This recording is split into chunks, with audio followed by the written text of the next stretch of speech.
마가복음 12장. 예수님께서는 비유로 사람들에게 말씀하기 시작하셨습니다. 어떤 사람이 포도밭을 가꾸었다. 그리고 주위에 담장을 치고 포도즙에 짤 구덩이를 파고 망대를 세웠다. 그리고 포도밭을 농부들에게 빌려주고 여행을 떠났다. 때가 되자 주인은 농부들에게 종을 보내어 포도밭에 난 자기 몫의 수확물을 가져오게 했다. 그러나 농부들은 그 종을 붙잡아 때린 후 빈손으로 쫓아버렸다. 다시 주인은 다른 종을 그들에게 보냈다. 그러자 그들은 그의 머리를 때리고 깔보고 업신여겼다. 다시 주인은 다른 종을 보냈다. 그러자 그들은 그 하인을 죽였다. 다른 많은 종들을 보냈지만 농부들은 때리기도 하고 죽이기도 하였다. 주인에게는 한 사람이 더 있었는데 바로 그의 사랑하는 아들이었다. 결국 주인은 아들을 농부들에게 보내면서 말했다. 농부들이 내 아들은 존중할 것이다. 그러나 농부들은 서로 말했다. 이 사람은 주인의 상속자이다. 어서 그를 죽이자. 그러면 유산이 우리의 것이 될 것이다. 농부들은 아들을 잡아다 죽인 후 포도밭 밖으로 던져버렸다. 포도밭의 주인이 이제 어떻게 하겠느냐? 그는 포도밭에 가서 농부들을 다 죽이고 포도밭을 다른 농부들에게 줄 것이다. 이런 성경 말씀을 읽어보지 못했느냐? 건축자들이 버린 돌이 집 모퉁이의 머릿돌이 되었다. 이는 주님께서 하신 일이다. 이것이 우리 눈에 놀랍지 않은가? 그들은 이 비유가 자기들을 빗대어 하신 것임을 알고 예수님을 체포하길 원했습니다. 그러나 백성들을 두려워하여 예수님을 두고 떠나가 버렸습니다. 그들은 예수님의 말씀에서 트집을 잡으려고 바리새파 사람과 헤롯 당원 몇 명을 예수님께 보냈습니다. 그들이 와서 말했습니다. 선생님, 우리도 선생님께서 진실한 분이시며 아무에게도 얽매이지 않으신다고 알고 있습니다. 선생님께서는 아무도 부당하게 대하지 않으시고 하나님의 길을 진리로 가르치십니다. 가이사에게 세금을 내는 것이 옳습니까? 내지 않는 것이 옳습니까? 세금을 내야 합니까? 내지 말아야 합니까?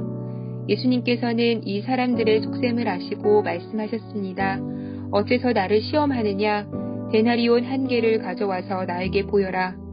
그들이 은전 1개를 가져왔습니다. 예수님께서 물으셨습니다. 이것은 누구의 얼굴이며 누구라고 쓰여 있느냐? 그들이 대답했습니다. 가이사입니다. 예수님께서 그들에게 말씀하셨습니다. 가이사의 것은 가이사에게 주어라. 그리고 하나님의 것은 하나님께 바쳐라. 그들은 예수님의 말씀에 놀랐습니다. 부활이 없다고 주장하는 사두개파 사람 몇 명이 예수님께 왔습니다. 그리고 예수님께 질문을 했습니다. 선생님, 모세는 형이 자식이 없이 아내만 남겨두고 죽으면 동생이 그 형수와 결혼하고 형을 위하여 자식을 낳아주어라 하고 기록했습니다. 7 형제가 있었는데 맏형이 결혼하고 자식이 없이 죽었습니다. 그래서 둘째가 형수와 결혼을 했는데 역시 자식이 없이 죽었습니다. 셋째도 마찬가지였습니다. 7 형제 모두가 자식을 남기지 못했습니다. 나중에 여자도 죽었습니다. 그러면 다시 살아날 때 그 여자는 그들 중에 누구의 아내가 되겠습니까? 7 형제가 모두 그를 아내로 맞이했으니 말입니다. 예수님께서 대답하셨습니다. 너희가 성경도 모르고 하나님의 능력도 몰라서 잘못 생각하는 것이 아니냐? 사람들이 죽은 사람들 중에서 다시 살아날 때에는 장가도 가지 않고 시집도 가지 않는다. 그들은 마치 하늘에 있는 천사처럼 될 것이다. 죽은 사람이 다시 살아나는 것에 대해서는 모세의 책에 기록된 떨기나무 대목에서 하나님께서 모세에게 어떻게 말씀하셨는지를 읽어보지 못했느냐? 하나님께서 모세에게 나는 아브라함의 하나님, 이삭의 하나님, 그리고 야곱의 하나님이다 라고 말씀하시지 않았느냐? 하나님께서는 죽은 사람들의 하나님이 아니라 살아있는 사람들의 하나님이다. 너희가 크게 잘못 생각하고 있다. 율법학자 가운데 한 사람이 다가와서 논쟁하는 것을 들었습니다. 예수님께서 사두개파 사람에게 잘 대답하시는 것을 보고 그가 물었습니다. 모든 계명 중에 어떤 것이 가장 중요합니까? 예수님께서 대답하셨습니다. 가장 중요한 계명은 이것이다. 이스라엘아 들어라. 주 하나님은 한 분이시다. 내 모든 마음과 모든 영혼과 모든 뜻과 모든 힘을 다하여 주 너희 하나님을 사랑하여라. 두 번째로 중요한 계명은 이것이다. 내 이웃을 내 몸과 같이 사랑하여라. 이 계명들보다 더 중요한 계명은 없다. 율법학자가 예수님께 말했습니다. 옳습니다. 선생님, 하나님께서는 한 분이시고 그 외에는 다른 신이 없습니다. 모든 마음과 모든 지식과 모든 힘을 다하여 하나님을 사랑하고 이웃을 자기 자신처럼 사랑하는 것이 다른 모든 번제물이나 희생 제물보다 더 중요합니다. 예수님께서는 이 사람이 지혜롭게 대답하는 것을 보시고 말씀하셨습니다.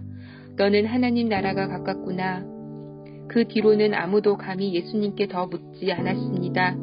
예수님께서는 성전에서 가르치고 계실 때 이렇게 물으셨습니다. 어째서 율법학자들은 그리스도가 다윗의 자손이라고 말하느냐? 다윗 자신은 성령으로 이렇게 말하였다. 여호와께서 내 주님에게 말씀하셨다. 내가 내 원수들을 내 발 아래 굴복시킬 때까지 내 오른쪽에 앉아 있어라. 다윗 자신도 그리스도를 주님이라고 부른다. 그런데 어떻게 그리스도가 다윗의 자손이 되겠느냐? 많은 무리가 예수님의 말씀을 기쁘게 들었습니다. 예수님께서 가르치시면서 말씀하셨습니다. 율법학자들을 주의하여라. 이들은 긴 옷을 입고 걸어다니기를 좋아하고 장터에서 인사받기를 좋아한다. 이들은 회당에서 높은 자리를 좋아하고 잔치에서도 윗자리를 좋아한다. 이들은 과부의 집을 삼키며 사람들에게 보이기 위해 길게 기도한다.